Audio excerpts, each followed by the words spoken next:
Alright, in this video we're going to practice finding the part in a percent problem.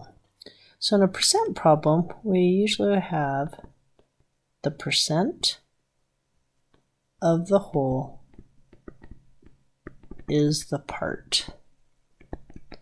So that's kind of the format that I look at. So when I take the percent of a number,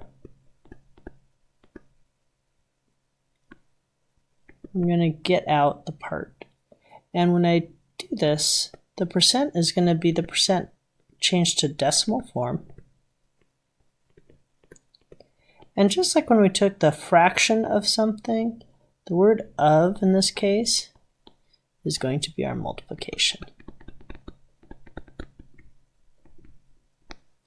So let's try a few example problems.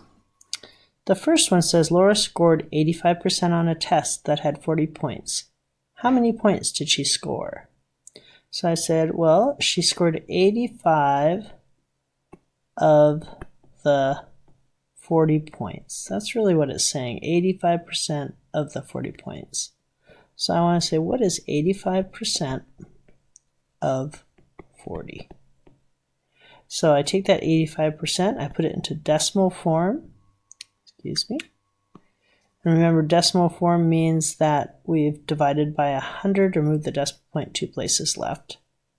So 0.85 times 40. And then I just go ahead and put that into a calculator. I can type in 0.85 times 40, and that equals 34. So how many points did she score? She scored 34 points.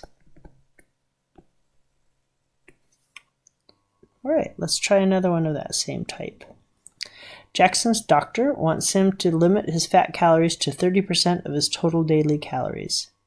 If Jackson eats a total of 2,400 calories in a day, what is the maximum amount of calories he should get from fat?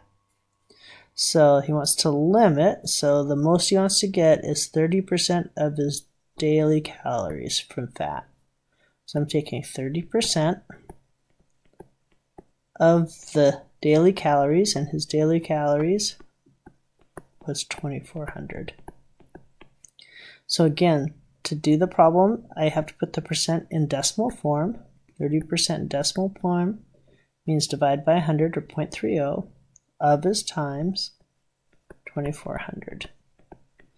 Once I get that set up, I just go ahead and multiply that on a calculator, and it turns out to be 720 calories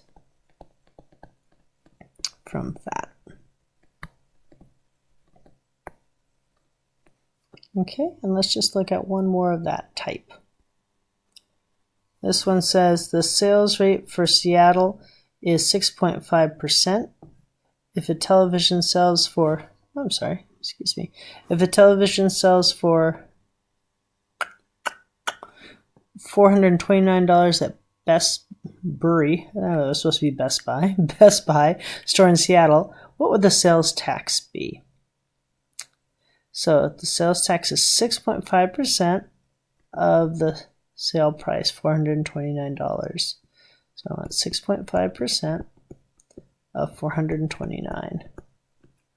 So as a decimal, that's 0.065. So again, I'm dividing by 100, move the decimal point 2 places left. Of means times 429. And I'd go ahead and put that into a calculator. And when I calculate that, I got 27.885. Now, generally, we'll always tell you what to round to. Since this is money and tax, I would always round to the nearest hundredth, because that's where cents is. So that would round up to $27.89. And I'd put the dollar sign on it, because that's how much it is in money for the tax. All right. Hopefully those give you some examples that you can use now to do the back half of the problem handout from class on Friday that I posted, and that would be solving for a part in a percent problem.